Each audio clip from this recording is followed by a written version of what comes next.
are aware that it is indeed an important exposition.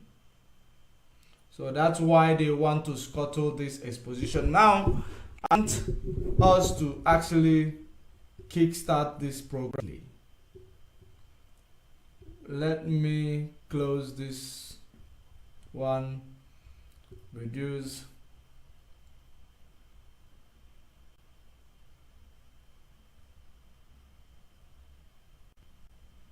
Let me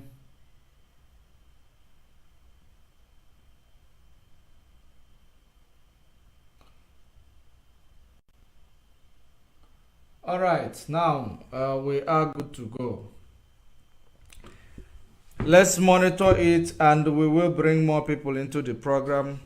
While we monitor it, let's monitor what is going on before we actually bring more audience into the program, so that they will not drop this page again. They will not drop the program again. So we are going to bring more people into the program in a short while. So while you are joining us, make sure you are sharing the video. Make sure you are sharing. If you are joining us back on Facebook, share the video. Let us proceed.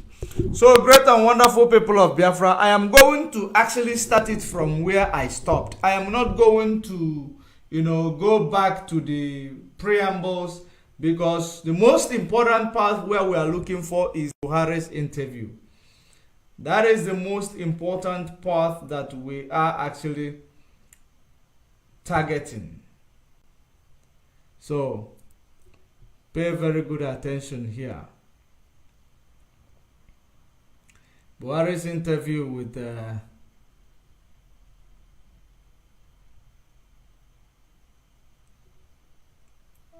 okay, now let's go. And the international goodwill that I attracted.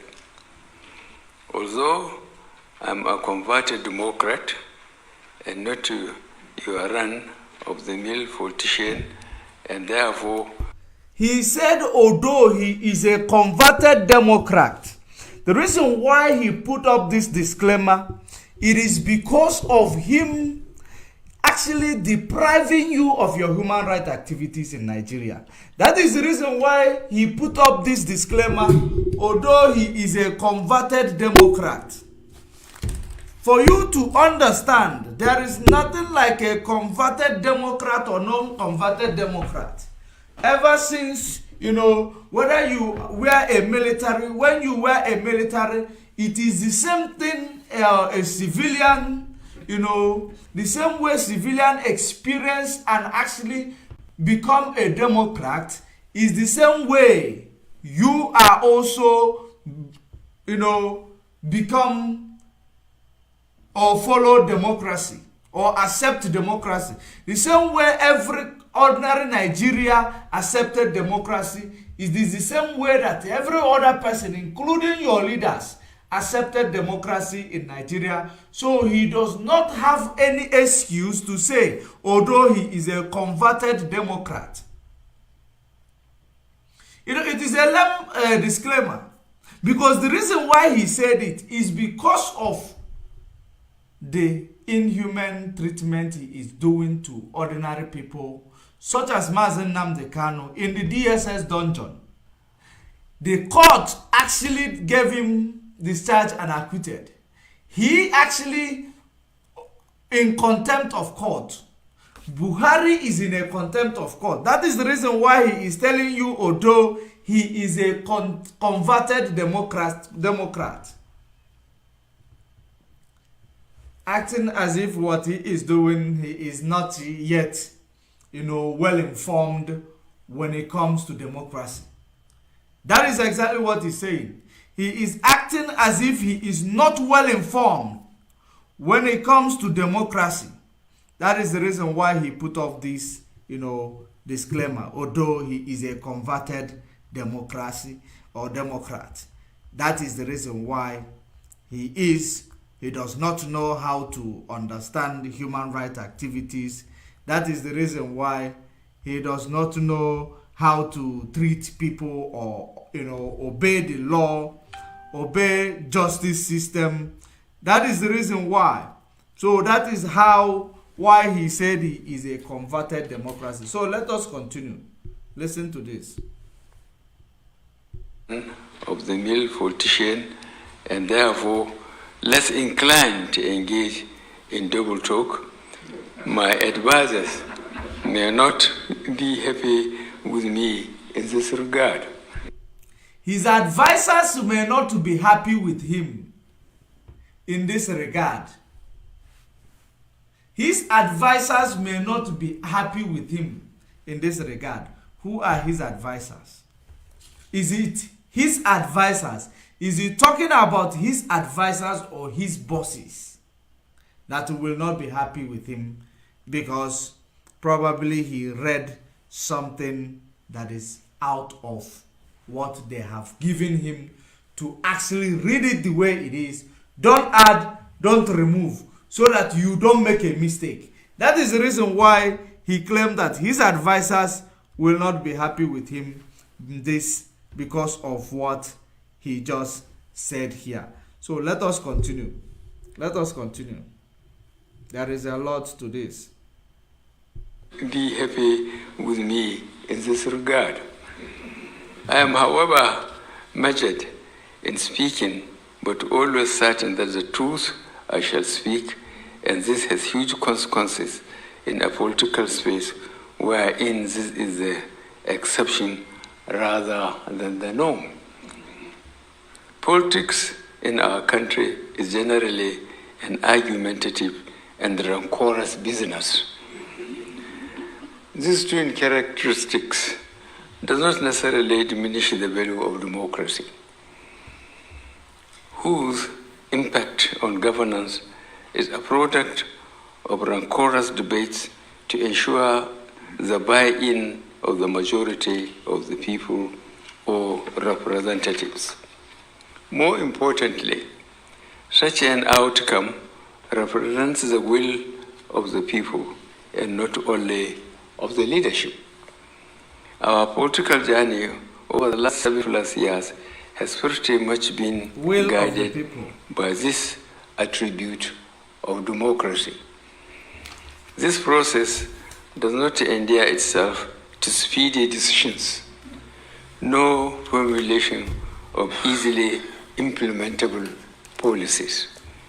The characteristic trade-offs in democracy necessarily makes governance an extremely slow process. I am sure that you are familiar with reference to me as Baba Go Slow. Majority of my compatriots would rather prefer that every day new policy decisions or actions are reeled out by government in a manner of a military administration. But we are in a democracy, and a converted democrat like me must listen and or be guided by majority opinions, and most importantly, as a converted democracy like him must be listening and be guided by majority, which the majority of Nigeria have called you to release Nnamdi Kanu. Did you listen? But you say you will listen and be guided by majority of the people. Even the governors today are calling for the release of Mazen Nnamdi Kanu. Of course, we know that some of them who are calling, they have something that they want, to use that opportunity to achieve. We know all of them, but we're not going to go there for now. We know all of them and their activities. So now they have almost, people in Nigeria, they have called for the release of Mazen Nnamdi Kanu. People in the eastern region, they have called for release of Mazi Nnamdi Kanu. The mass majority of Nigeria, they have called for the release of Mazi Nnamdi Kanu so that there will be peace and security in the eastern region of Nigeria. Did you actually listen to them? But you claim here, as a converted Democrat, you have to listen to the mass majority of the people, their advice. Now listen, this is not, you see what we are just saying here. I want you to be jotting it down because I will be allowing it to roll. Where we are going is on to the interview. God, if you listen to that interview, you will be shocked. If you listen to the interview, you will be absolutely shocked. But let's continue with this one. Let's continue.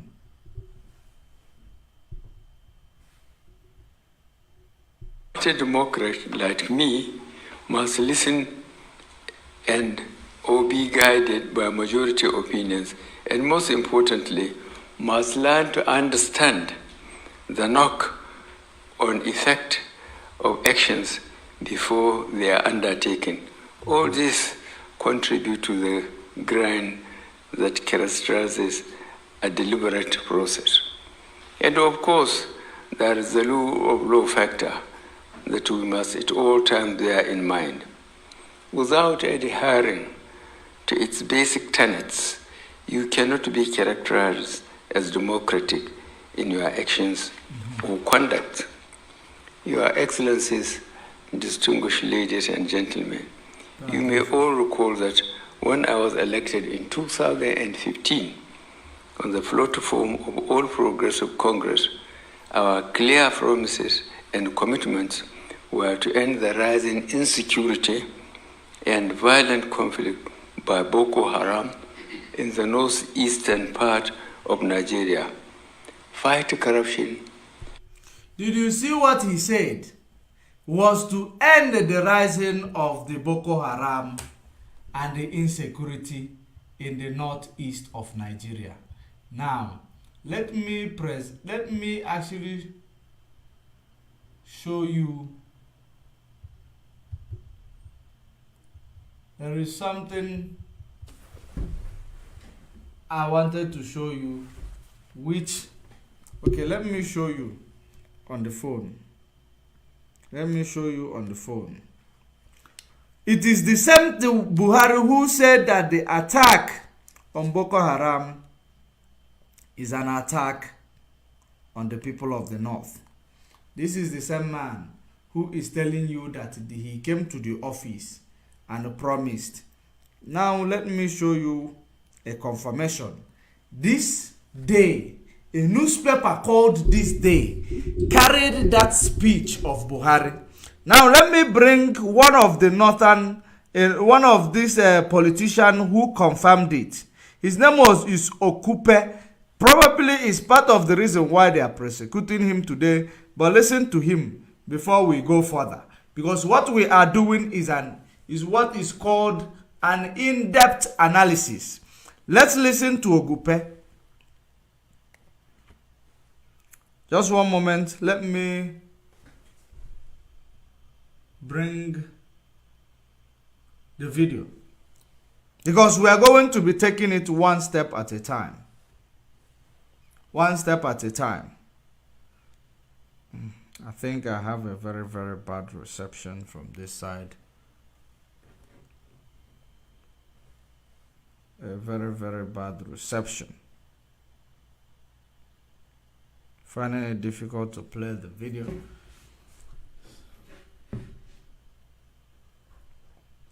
Let me see if I can play it from this side.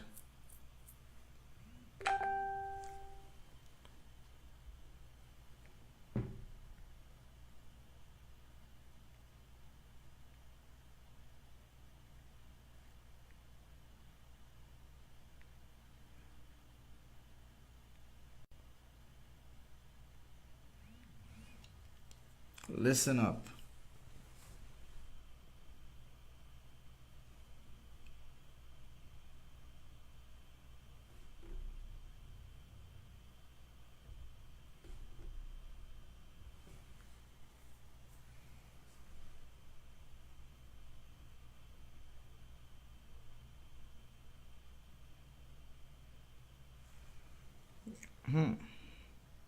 It says video is not available on YouTube anymore, but that should be a network.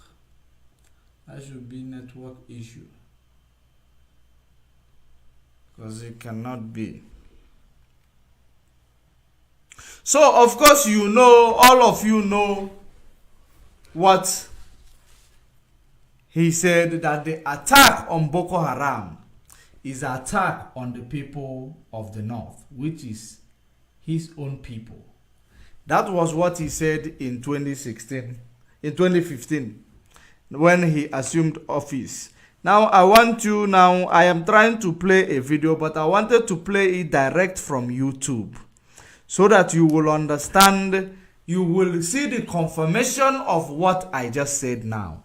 That where he said the attack on Boko Haram is an attack on the northern people, yet he come to tell us that he promised to, stop the influx of Boko Haram and their activities in Nigeria. So, but let us continue.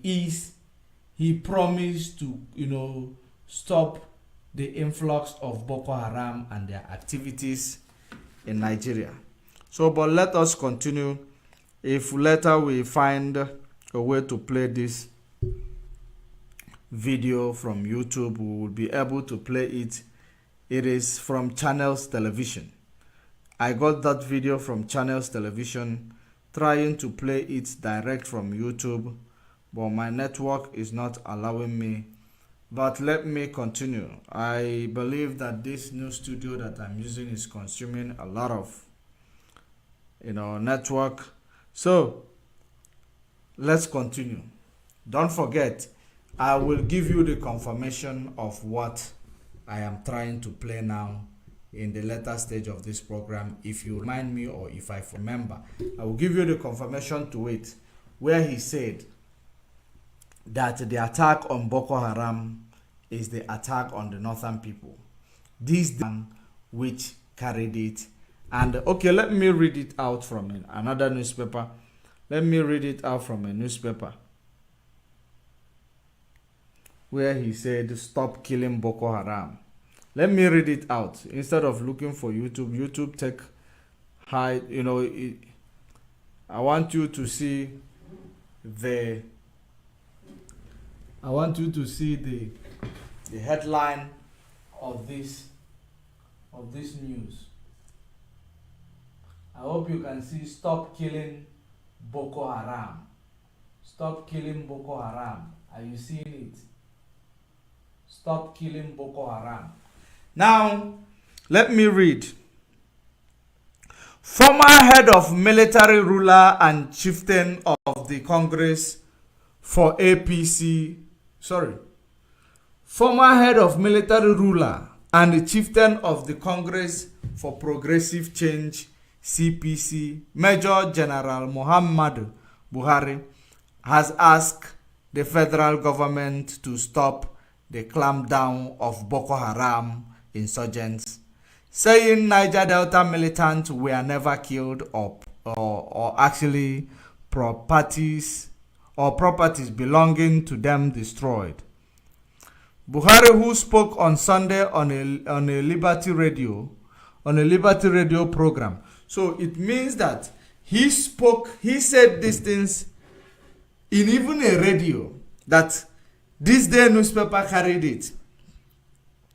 Buhari, who spoke on Sunday on a Liberty Radio program, guest of the week monitored, accused the government of killing and destroying houses belonging to Boko Haram members, while the Niger Delta militants get special treatment. The former dictator said that unlike the special treatment given to the Niger Delta militants by the federal government, the Boko Haram members were being killed and their houses demolished by the government. While accusing President Jonathan of failing from the beginning to address the security situation in the country, Buhari said he has never been in support of the state of emergency in Borno, Yobe, and Adamawa State. According to Buhari, what is responsible for security situation in the country is caused by activities of Niger Delta militants. Every Nigeria that is familiar with what is happening knows this. The Niger Delta militants started it all. So, what he was saying in 2015 was that Niger Delta region at that time wanted to win their election. So they recruited, gave them guns and bullets, resorted to kidnapping oil workers, and were collecting dollars and collecting ransom. Because Buhari, when he was coming to power, he said that Boko Haram rose up because that's exactly what this paragraph is talking about. That is what it's talking about. Because if you think that all this big news, that big story that he is reading there, trying to convince Boko Haram or promoting Boko Haram, that is exactly what he's trying to say. But this article, this piece that I've read, which was presented in a radio program, and this day newspaper carried it. That's why I wanted to play the video, so that you will hear it also from his politician who said it as well. And then that's also will take us back to this army Navy general who come to say in the public domain that the government knows, the activities of Boko Haram, that the government are the ones sponsoring Boko Haram. Let me actually look for that piece as well, because it is quite important. Before we continue, because these things that he is reading here, I want you to know that it is a contradiction. It is contradictory to what he did or said during the time he assumed office. And during and before the time he assumed office, that the attack on Boko Haram is an attack on the people of the north. That was what he said. Now let me reflect, let me bring your mind to this video. Where is it?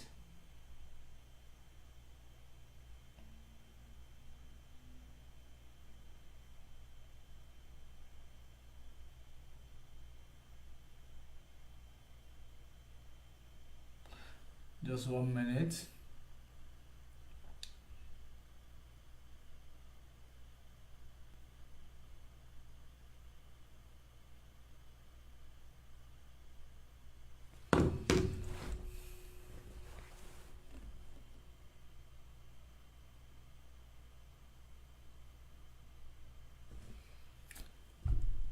The video I am actually trying to bring in, it's a video of a Navy general or Navy intelligence who came to a radio or a TV to confess what they are seeing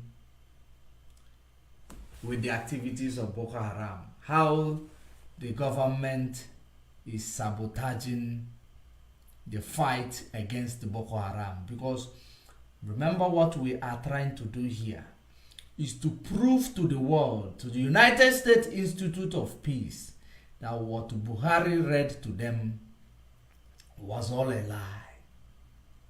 That is the reason why we need all these evidences. We need them to present it to them. So let me bring in that video.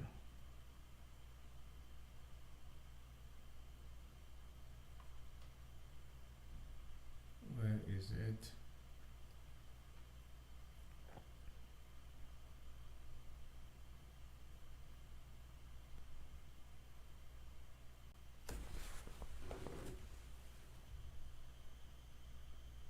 Just 1 minute.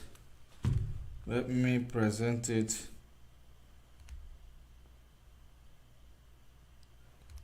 I hope we are still coming out clear.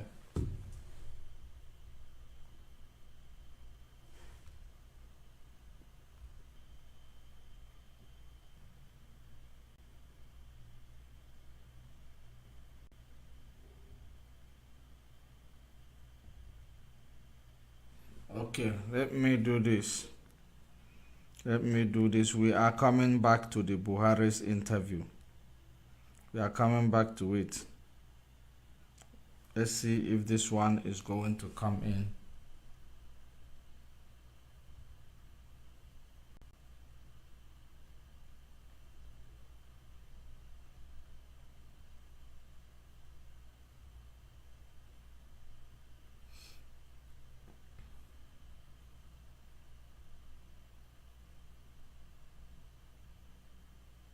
Continue with the Buhari's speech. Then when I bring it on, then we will, when I stop it again, we will bring on the video. Nigeria. Listen, pay attention. Fight corruption and build a strong and resilient national economy. Regrettably, when we assumed office on May 29th, 2015, our administration inherited a treasury. But don't forget to actually write down what he said here, because I am going to bring those videos that contradict everything he said here. So write it down so that when I bring that video, you will understand what we are doing here. Pay attention. Dwindling oil revenues triggered by the decline in oil prices in the international market, which is a major source of foreign exchange. This inevitably forced Nigeria into an economic recession. Our concerted and coordinated actions enabled Nigeria to quickly exit the recession. These actions were our deliberate policy in the economy recovery and growth plan. Now, don't forget that Buhari will always claim that he is an agricultural president, not oil selling president, that is boosting the economy through agriculture. But now he told you that because of declining of the oil price during COVID-19, which make the country to go to economic recession. But each and every day he tell you agriculture.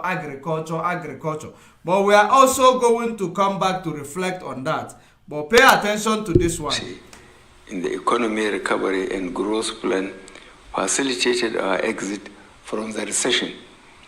This policy focused on effective economic planning and managing expenditure to checkmate socio-economic vulnerabilities of the citizens. We remain convinced that this would inevitably weaken and break the vicious cycle of insecurity. Similarly, our administration had to refocus its attention to the pursuit of citizens-driven reforms and appropriate intervention programs in responding to challenges of violent conflict, insecurity, and criminality in order to cushion the impact of economic hardship on the vulnerable groups in the society. Such efforts included boosting investors' confidence and diversification in the non-oil sector. We recognize the need to jumpstart domestic production, and through various intervention programs, we focused on channeling capital to micro, small, and medium enterprises, which are the building blocks of successful economies across the globe. As you may know, our nation has a youth bulge. Among our many blessings is that of an extremely industrious, creative, and hard-working youthful population. These youth symbolize the energy and promise that innate in the Nigerian. In recognition of this, and to give sufficient oxygen to their growth in startups and technology space, which have gained immense foothold in Nigeria, and we see its steady contribution in our gross domestic product. We signed into law the Nigeria Startup Act, a landmark legislation that lays the groundwork in supporting our startup enterprises. I earlier made reference to our policy to jumpstart domestic production, and through our agricultural sector focused interventions driven by the Central Bank of Nigeria, we transitioned from being a net importer of our staple food, rice, to becoming self-sufficient in its production. Remember, he said that they contribute in exporting rice. I hope is what he said. Let's read it. Let's listen to it again. This seems the energy and promise that innate in the Nigerian. In recognition of this, and to give sufficient oxygen to their growth in startups and technology space, which have gained immense foothold in Nigeria, and we see its steady contribution in our gross domestic product. We signed into law the Nigeria Startup Act, a landmark legislation that lays the groundwork in supporting our startup enterprises. I earlier made reference to our policy to jumpstart domestic production, and through our agricultural sector focused interventions driven by the Central Bank of Nigeria, we transitioned from being a net importer of our staple food, rice, to becoming self-sufficient in its production.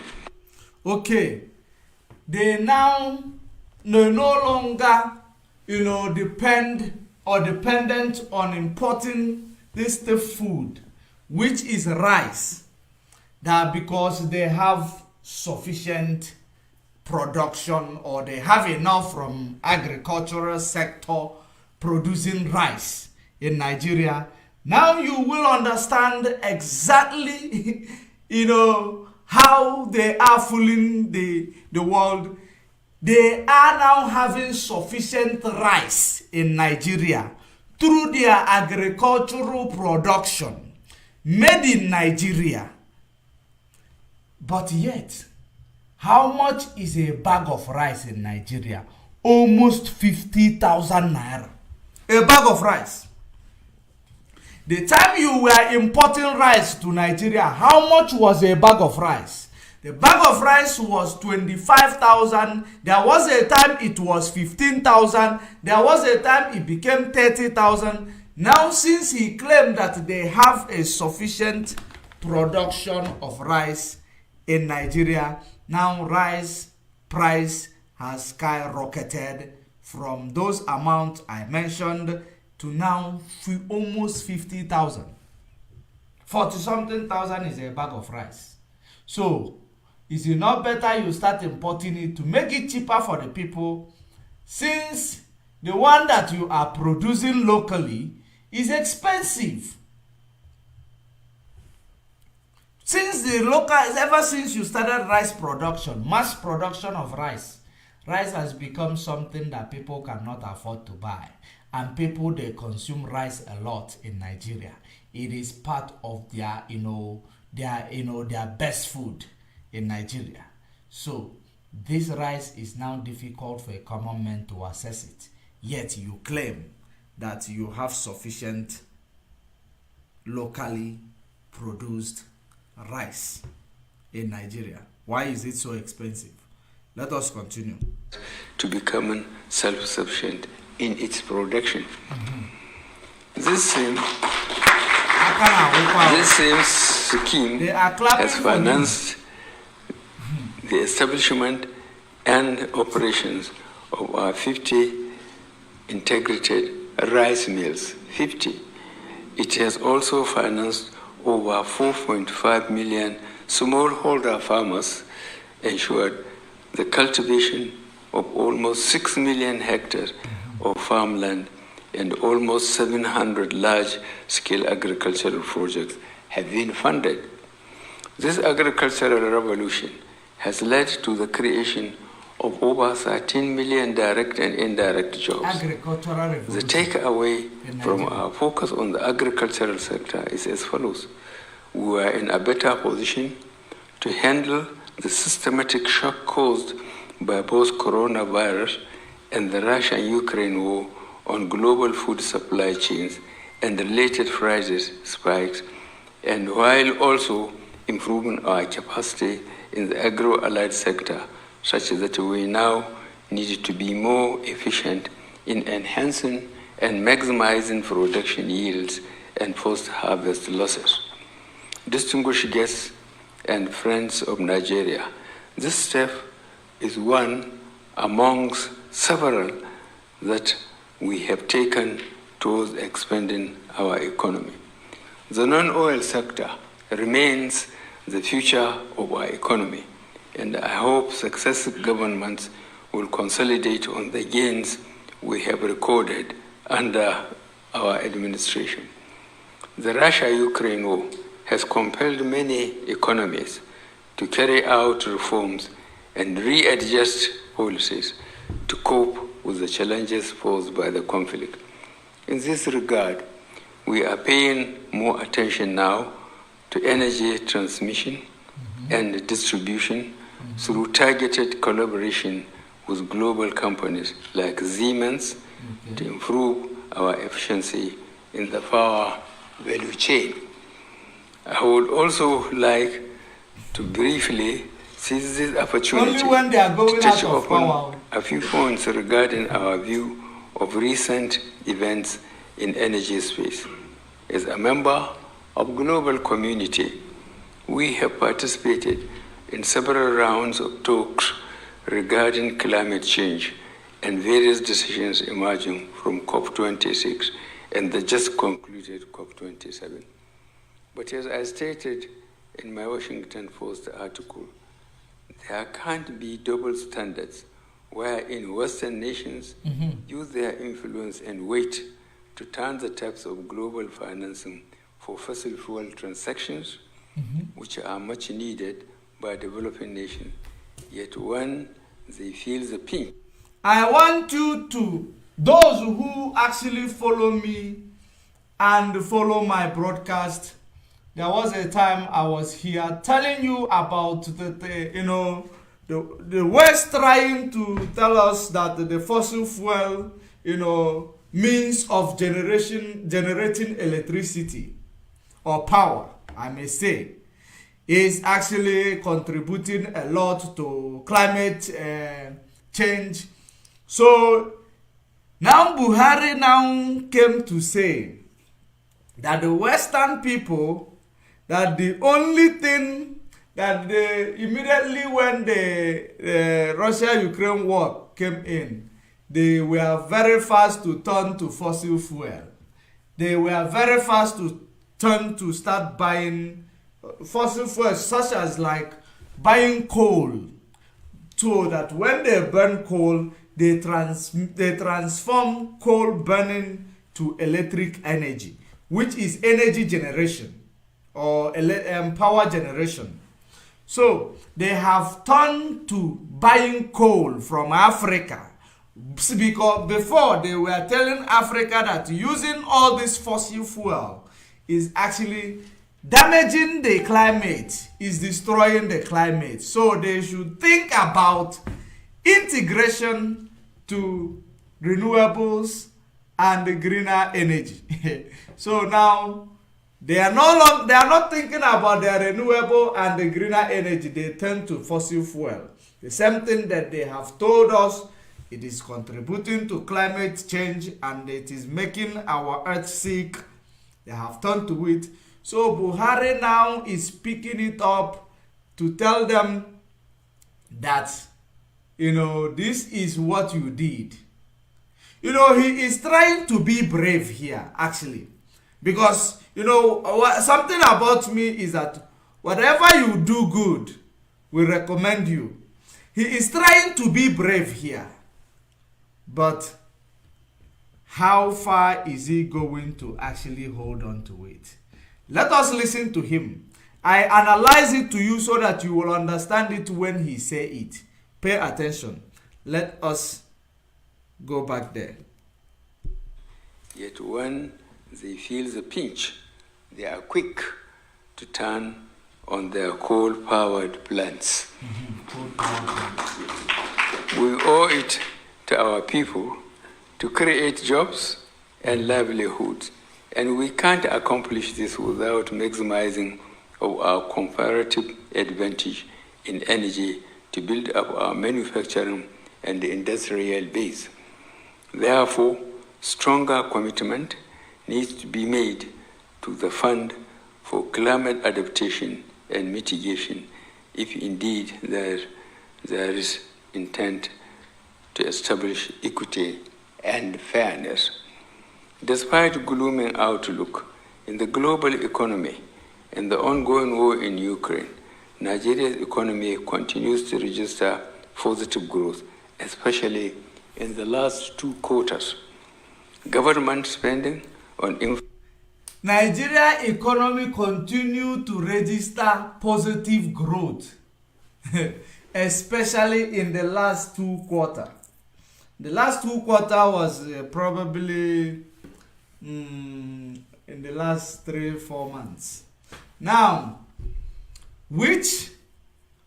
how much is the price of fuel? How much is price of rice? What is the inflation rate in Nigeria? These are the things that that when you talk about economic growth, you must consider all these things. What is the inflation rate? What is the repo rate? What is, the GDP?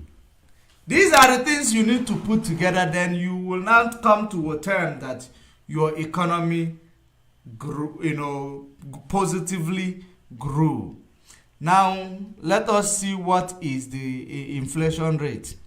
Current inflation rate in Nigeria, if it is improving or if it is getting worse.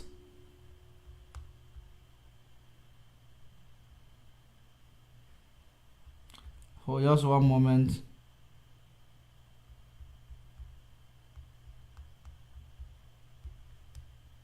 Let us see if it has improved. The inflation rate in Nigeria is still in the 21 point mark. Let us see it. It is still in the 21 mark. Before, just one moment, let me do this.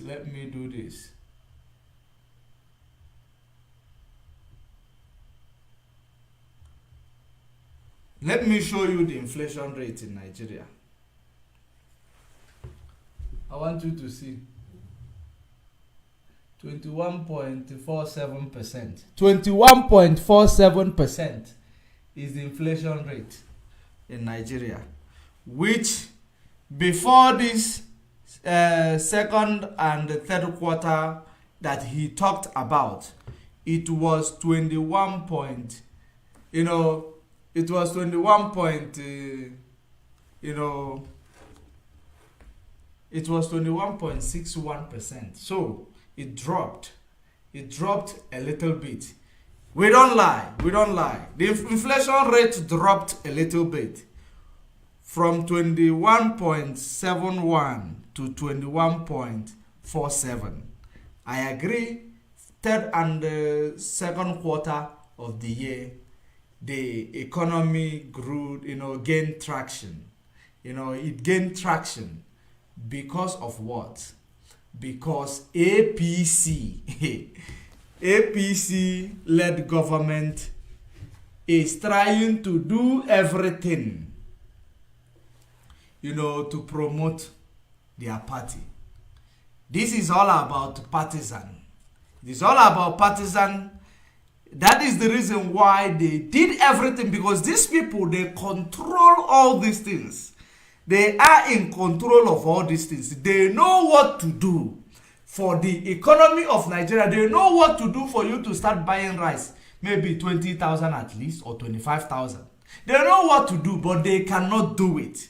The only time that they will try to do something that will sound positive in their path, when they are leaving office, so that they will be, this is being partisan to benefit their party.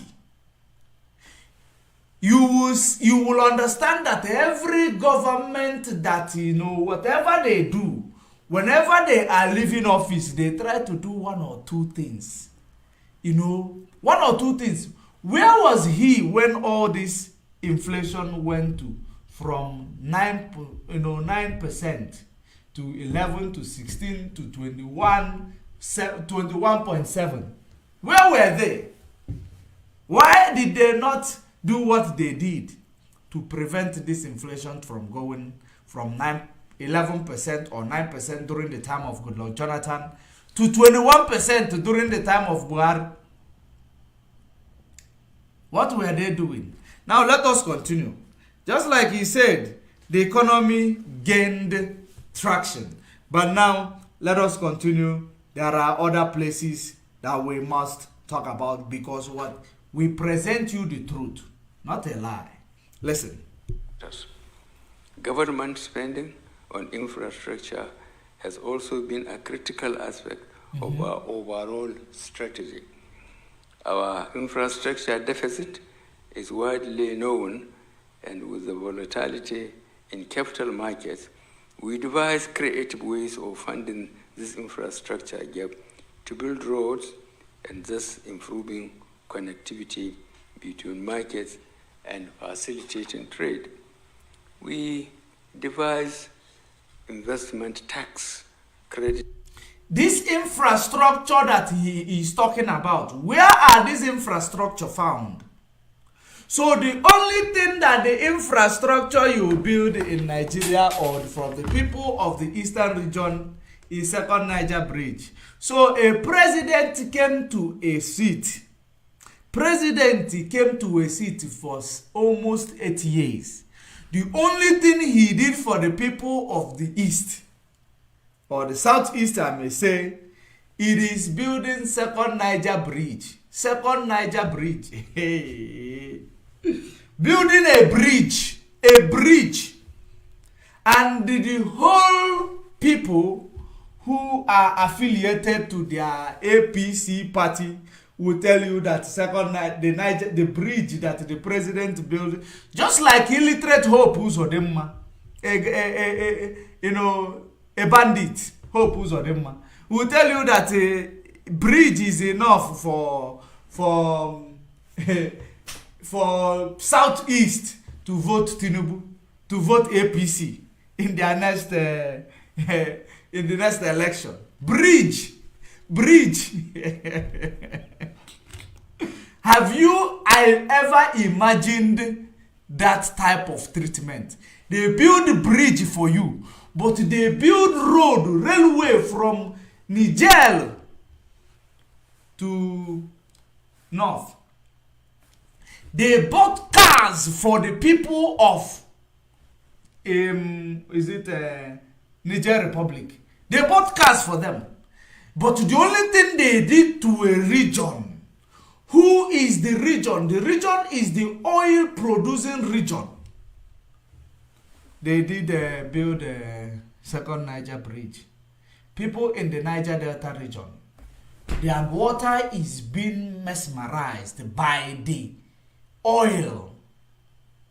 Their waters are polluted by oil.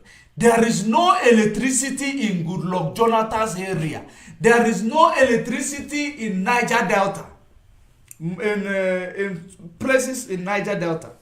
There is no there is no infrastructural development in Niger Delta. Yet people are paid billions to safeguard oil pipe. The only thing you did for the eastern region is building a bridge. A bridge! For 8 years you lasted in office. But you are bragging you build infrastructure. Infrastructure where? For Niger Republic. Road from Nigeria to Niger Republic. You build infrastructure in the northern Nigeria. Is that not being, a president being, will I call it being tribalistic, or a president or marginalizing other region?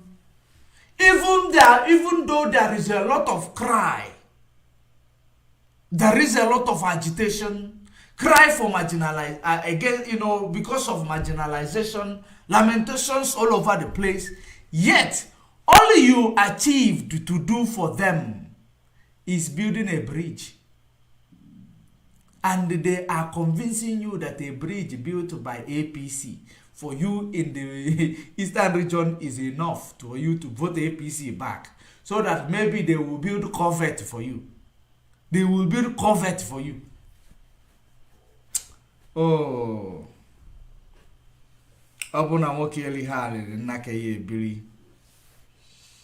Oh. Let us continue. Investment tax credit schemes and the use of sukuk bonds to reconstruct, develop, and rehabilitate over 20,000 kilometers of roads. Additionally, we have revitalized our once comatose railroads, such that trains are now up and running along critical 20,000 kilometers of road. 20,000 kilometers of road. How many kilometers of road built in the eastern region? 20,000 kilometers of road. Where is this? Most of these 20,000 built. Let's say you build 20,000 kilometers of road as your statistics present. I am not doubting your statistics. Let's say you build 20,000 kilometers of road. In the 8 years you spent in the office, you built 20,000 kilometers of road. It is not visible. In the eastern region, it is not visible. Okay, let's take it this way. There is no road built in the southeast, except what they did to, Aba to Enugu Expressway. Aba to Enugu Expressway. Now, and the bridge. Now in the north, how many kilometers is from Niger Republic to Nigeria? So I want you to understand where this 20,000 kilometer road building actually ended up. In the north and part of Niger Republic. That is where it ended up. What they are talking about, building road where terrorists will use to come into Nigeria. Building railway where terrorists will use to come into Nigeria. What business have we with Niger Republic? What is it that we are buying in Niger Republic? Or are we buying or importing anything from Niger Republic that will warrant a president to build a railway to Niger Republic? Build road to Niger Republic? These are questions you need to be asking. 20,000 kilometers of road. That is the achievement of a president in 8 years in office. How many hospitals? How many schools? Now, I want you to pay attention, because he is going to tell you that the reason why you don't have hospital today, you don't have school today, it is because Boko Haram is taking the money. Listen to it. I want you to pay attention. That one is coming. Pay attention. We are going somewhere. Such that trains are now up and running along critical corridors in different parts of the country. Along critical corridors. Our efforts on corruption continue to pay off as the relevant agencies continue to make impressive recoveries, as well as secure court convictions of those sabotaging Nigeria's efforts for sustained development and growth. The major cash recovery. secure court conviction. Is that not what he said? To secure convictions. The same court that you flouted, the same court that you are actually controlling. Court is supposed to be independent in Nigeria, but Buhari is controlling the court in Nigeria. True or false? If he is not controlling the court in Nigeria, how can court discharge and acquitted a person? He still kept that person in the custody. And the whole Nigeria is begging him, please release this person. Please release this person. But he's saying he secured court conviction. Listen, let us continue. We take one step at a time. And growth. The major cash recoveries will be deployed in a transparent way towards funding these infrastructure gaps. On security, global terrorism, banditry, and other transnational crimes, these continue to pose enormous challenges not only to Nigeria, but to global peace and security, as these acts have become perennial threats to sustained economic development and growth, which ought to be dividends of democracy. Excuse me. Nigeria and other regional bodies in Africa and the rest of the world are working assiduously to deal with these existential threats to the very existence of humanity. As a country, Nigeria continues to engage bilaterally and multilaterally to comprehensively win the war on Boko Haram and related terror groups, as well as overcoming the evidences of kidnapping and banditry in Nigeria. You may recall that when I assumed power, Boko Haram held about 2/3 of Borno State, half of Yobe State, and a couple of local government areas in Which Adamawa State. The one who were Today, promoting this is no longer the case. But as a country and sub-region, we continue to be negatively impacted by the events in Libya, Central African Republic, the Sahel, and the war in Ukraine. Our region is awash with small and light weapons that continue to freely circulate, as well as cope with the influx of foreign fighters. Our armed forces and those of our partners in the multinational joint task force, consisting of Chad, Niger, Cameroon, Benin Republic, and Nigeria, continue to demonstrate great bravery while paying the ultimate price in securing our collective freedom. Despite the difficult times we face, we continue to spend very scarce and lean resources to ensure that we have a well-resourced military force to take this task. Ideally, these are resources that could be spent on education or healthcare or other social services. Did I not tell you? He is telling you that the money he is supposed to use to build you schools, he is using it to fight Boko Haram. I want to ask United States or whoever that is actually interviewing this man or who hosted this conversation. Does it mean that when United States is fighting terrorism, they are not building infrastructure? They are not building healthcare. They are not actually renewing their healthcare system.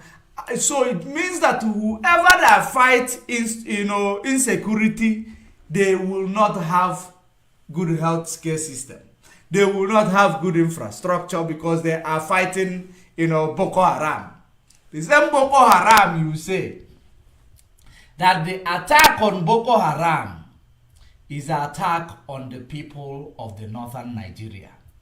Is it the same Boko Haram that you are using the money belonging for, to the school infrastructure, healthcare system, which you claim right now is the reason why you did not achieve any of this because you are fighting insecurity. Did you hear that?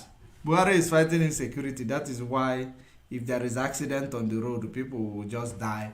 People will be there, get stuck. That people, unprofessional people, will come to help people who are smashed in an accident. Not an ambulance, not professionals, who are supposed to be on the road 24 hours a day. Anywhere there is accident, they will have a rapid or quick response to save lives. Buhari is fighting insecurity, which no other nation ever fought. That is the reason why you don't have schools, good schools and infrastructural development. Sources that could be spent on education or healthcare or other social services, but without peace, we have learned the hard way that our children cannot go to school or seek good health care. We are nonetheless winning the war and making significant progress in dealing with these threats to Nigeria and the sub-region's safety and survival.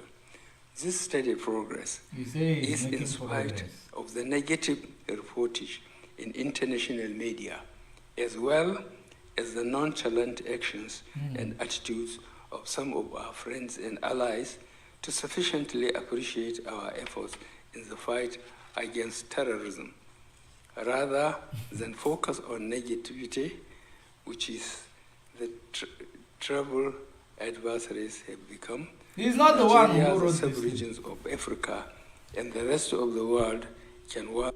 It is not his word he's reading. He's reading something others wrote for him. He's reading them.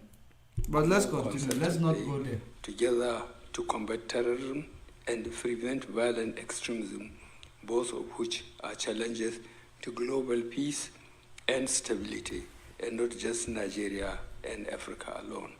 Notwithstanding these institutional deficits from some friends and allies, Nigeria remains open to working with the international community and other development partners to enhance global security and stability. Nigeria has always maintained that a secured and stable Nigeria is indispensable for overall peace and prosperity of not only the country but Africa, with huge implications for global peace and stability. Therein lies the wisdom of the persistent efforts by Nigeria and calls for strategic partnership with the United States of America to fight our common challenges together. Such challenges are terrorism, Such challenges are terrorism. and entrenching They are democracy common in Africa. challenges. Such are terrorism. Does terrorism stop America from taking care of her people? The answer is no. Does America have resources more than Nigeria? The answer is no. Does terrorism and all this stop America from building healthcare system? The answer is no. But you claim you have, the same challenges. You are facing the same challenges. That's why children cannot go to school. Hospital cannot be built. There is no good healthcare system or infrastructure because you are fighting insecurity. Let's continue. And entrenching democracy in Africa. Presently, Nigeria is collaborating with the United Nations counter-terrorism entities in several areas, including building capacity in critical justice responses through training of judges, prosecutors, and investigators. Nigeria is on the verge of commissioning her new counter-terrorism center, and it will serve as a hub for counter-terrorism coordination and research in West Africa. Our efforts are driven by our Terrorism Prevention Act 2022, the National Counter-Terrorism Strategy, as well as the policy framework and National Action Plan on preventing and countering violent extremism.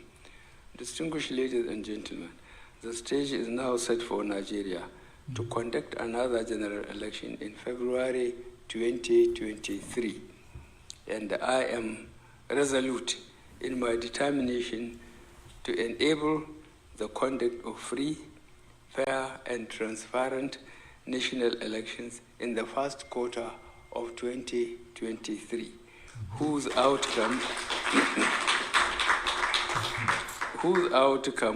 would be largely accepted to the contestants. Since 2015, the conduct of our election continued to steadily improve. From the 2019 general election, the by-election and the off-season election in Edo, Ikiti, Anambra, and Osun states were conducted in largely improved contexts to satisfaction of contestants and voters. That is what we hope for in 2023 through the observatory rules of the international community. The credibility of the election can be further enhanced to make the acceptability of the outcome to the contestants and political parties a non-issue. Nigeria and the United States of America share many attributes.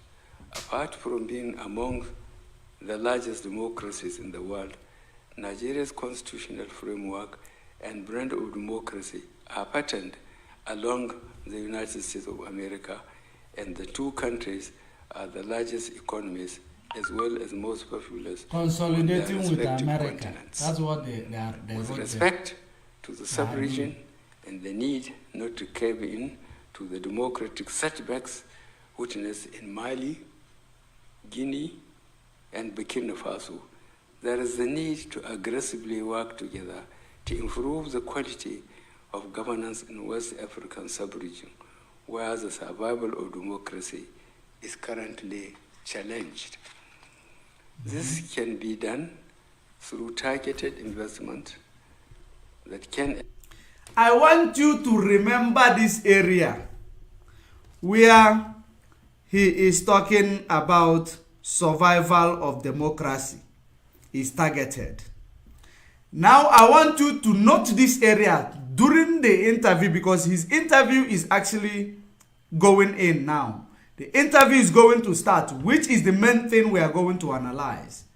I want you to note this place where he said that the democracy is actually losing it in Africa due to, and he gave a solution that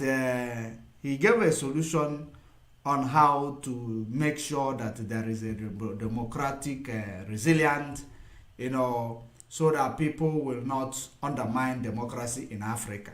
He gave a solution on the reading.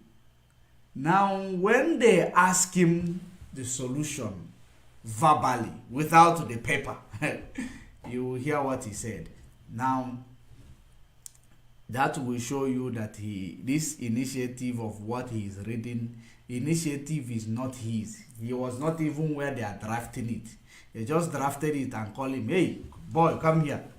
Take this thing and go and read for them in the U.S. Institute of Peace. Read it for them. Now, pay very good attention. Don't forget this area. Let us hear what he has to say. He talks about democracy and trying to make sure he promotes democracy in Africa. Democracy works. Is there a democracy without a justice system? I am asking you, is there a democracy without a justice system? If there is a democracy without a justice system, it means it is not democracy. Because nobody under democracy is guilty until proven in the court of law. And they have their right intact until proven in the court of law. Even if you say that they are caught in the act, they must be proven in the court of law. Because it is said that everything you see might not be the truth. Some of them are perspective. So now, he talks about democracy promotion. Is he promoting it? Or he does not practice what he preach? That is exactly what is going on. But let's continue.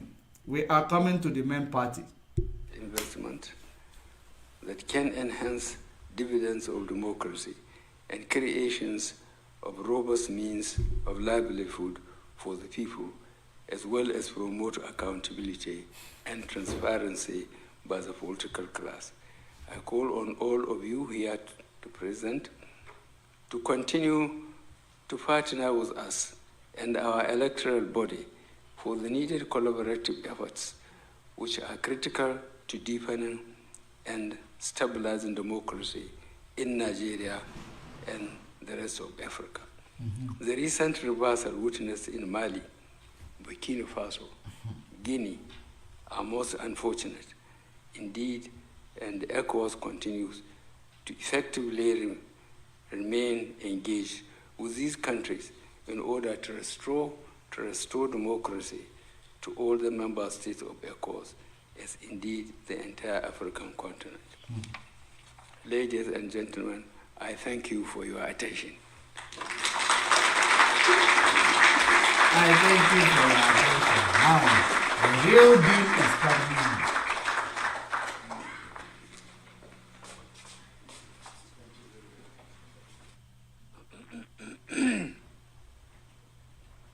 The real deal.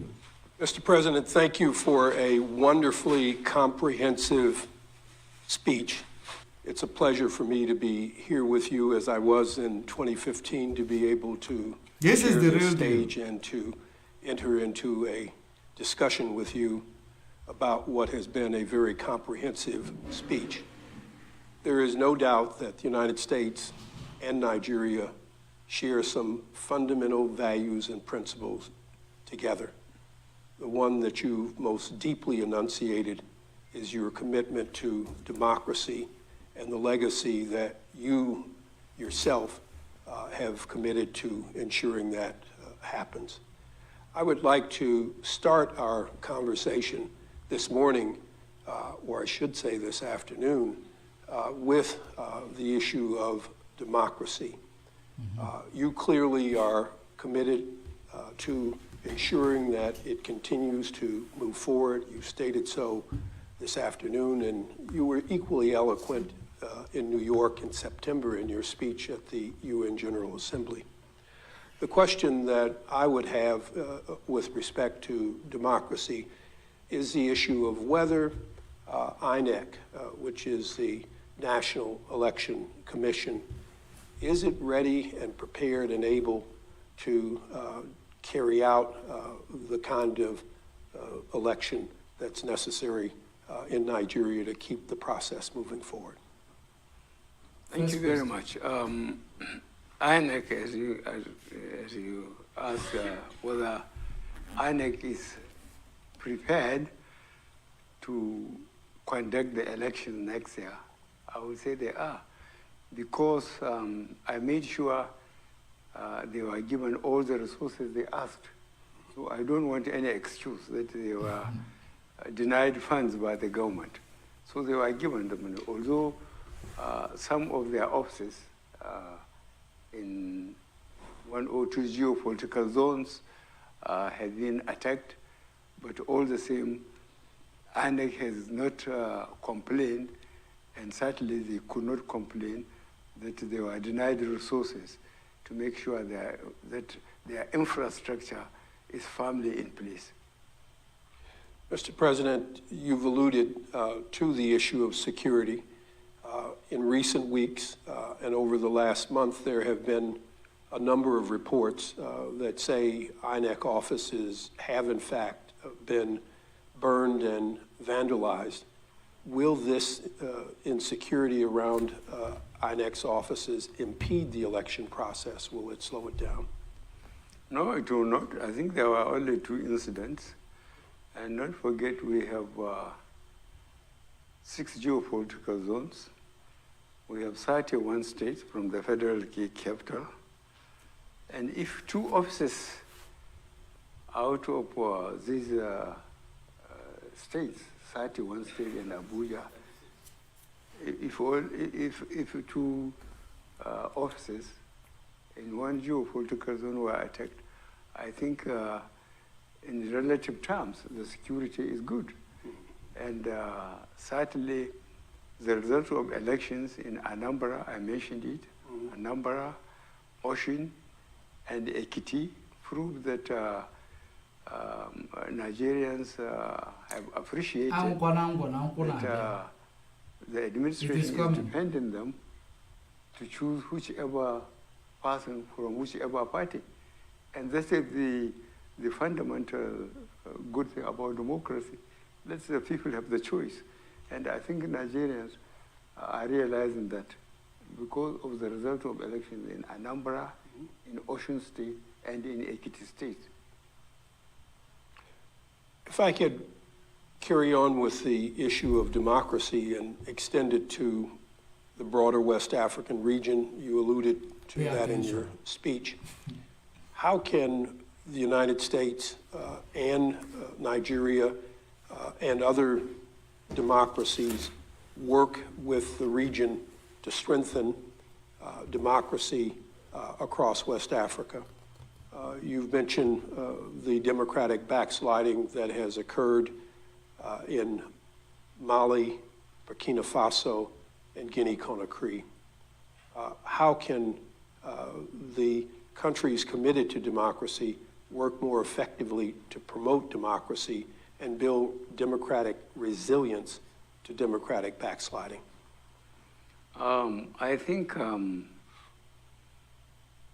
the developing countries, especially us in Africa and West Africa in particular, are very much aware of the United States power.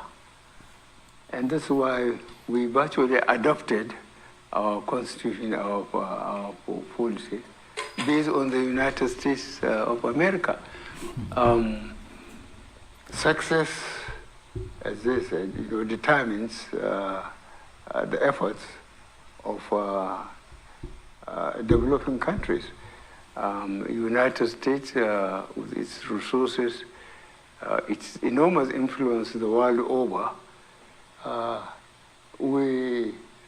when I say we, I mean the developing countries, especially in Africa, cannot afford to be on the wrong side of the United States.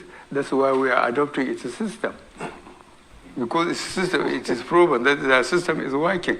So he was asked, how can countries committed to democracy work more effectively to promote democracy and build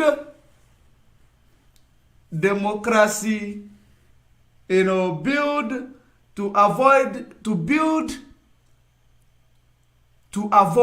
democracy backsliding and build resilience against democracy backsliding?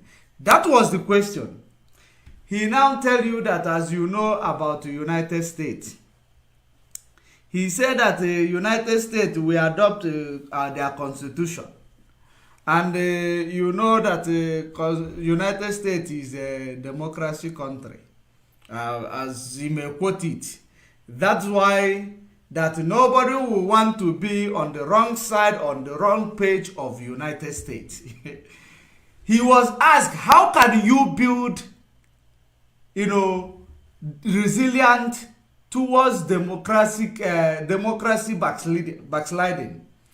He said is advising now people, you should promote the United States, because United States is the only people who knows how to do it. He now tell you that United States is the most powerful country, and the United States is getting it right. So they have to follow work on the footsteps of the United States.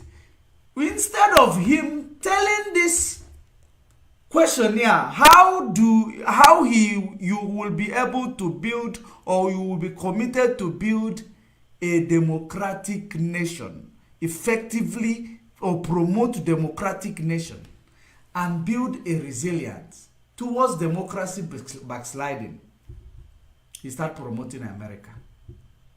Was that the answer to the question that Buhari was asked?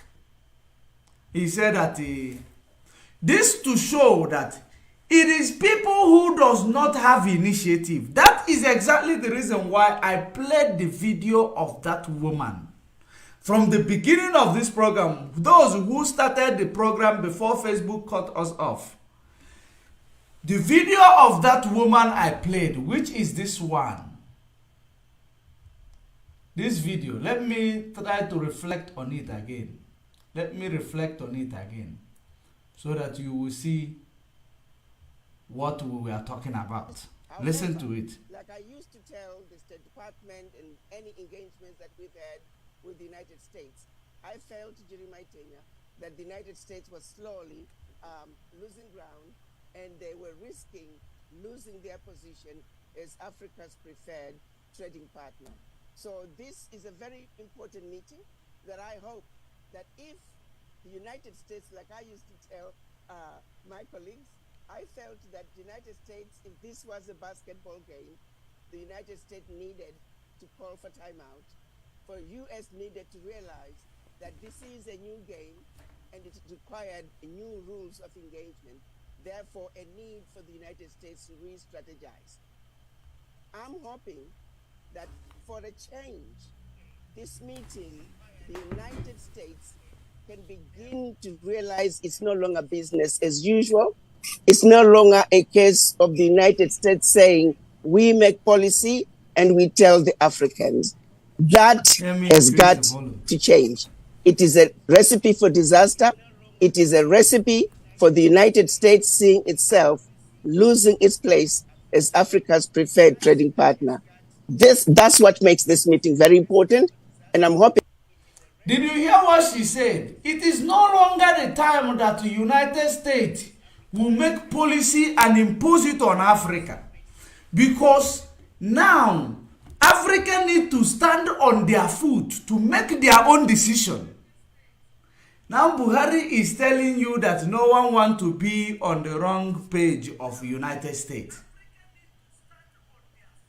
No one wants to be on the wrong page of the United States. Consolidating with the United States instead of answering the question he was asked, which he read from his speech, the one he was reading. I told you that to note that place. He read that place where he said that to promote democracy, you need to, he talked about people bringing investment, talked about investment. So if you rewind, you will see it. I know you will be able to rewind. Now, he was now asked the direct question from what he read. For you to see that what he read was a script created by Garba Shehu and Femi Adesina, handed over to him. Go out there and read it as we gave it to you. And that is the reason why he said that my advisors are going to be angry at me when he included his own thing into what he was reading. Because they know when he includes his own, he will mess up. He will mess up. That is the reason why, common question, how do you promote democracy? How do you work to promote democracy? How do you build a resilient towards democracy backsliding? He tell you you must be on the best page of the United States. Our constitution is written because we saw the constitution of United States. This is exactly what he said. Because it is working for United States, and that is why we adopt it. Is it what work for United States that is going to work for you in Nigeria? Have you now seen the people who you call your leader? They do not have initiative. Their brain is empty. Of course, this is not Buhari. If it was Buhari, he will at least know what to say. He will at least know what to say. These are the people who will actually make a nation to move forward. So in your own mind, if this is original Buhari that you voted in 2016, 2015, and this is how he respond to a direct question. This is not even a critical question. A direct question. How do you work to promote democracy? By making sure he could actually make it easy. By making sure that election is conducted free and fair. By making sure that everybody's opinion is included. By making sure that the right of everybody is actually not violated. He start telling you about America and their own system. That you will not afford to be on the wrong page of America. Because America is his master. While African leaders are fighting or actually lamenting because America is insecure that African is going to turn to China. In due time, that Africa is going to turn to China. Or turning to China and Russia. But this one is there telling the America that no one will afford to be in your wrong page. Because you are the master, we are slaves. This is what African Union, saw. The atrocities in Nigeria, they protected it. They kept quiet.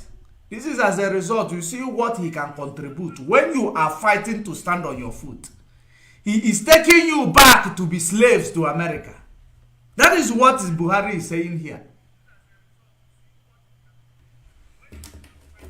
What a shame. What a shame. Let's continue. Listen. Well, we are adopting it, a system. Because it's a system, it is proven that the system is working. So we better try to copy the system that works. You better try to copy the system. Is it what worked for you that will work for me?